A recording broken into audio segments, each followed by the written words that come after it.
Friends, welcome to my channel. ఇక్కడ మీకు ఈ వీడియోలో ఒక పాము ఆకారం అలాగే ఒక శివలింగం ఆకారం కనిపిస్తుంది కదా, వాటి మధ్యలో ఒక కప్ప ఆకారం కూడా ఉంది. ఈ నీడ వల్ల మీకు అది కనిపించట్లేదు.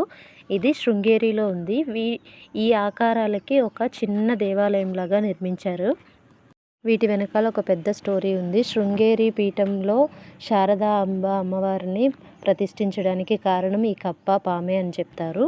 ఆదిశంకరాచార్యుల వారు తన శిష్యులతో పాటు కలిసి వస్తున్నప్పుడు ఈ పాము ఎండలో కప్పకి నీడ కోసం తన పడగని అడ్డుపెట్టి సహాయం చేస్తూ కనిపించిందట.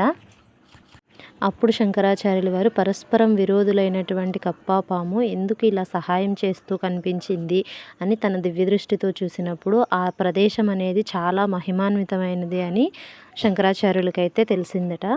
ఇప్పుడు శంకరాచార్యుల వారు తన తపశ్శక్తితో శారదాంబ అమ్మవారిని పూజించి అమ్మవారిని ఇక్కడ శ్రీచక్ర పీఠంలో స్థాపించారు అని అయితే చెప్తారు.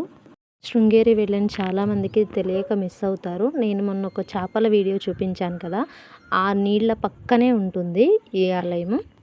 మీరు ఎవరైనా ఈసారి శృంగేరి వెళ్తే దీన్ని అస్సలు మిస్ అవ్వద్దు. ఆల్రెడీ వెళ్ళిన వాళ్ళైతే దీన్ని చూసారో లేదో కామెంట్ చేయండి. Please subscribe to my channel.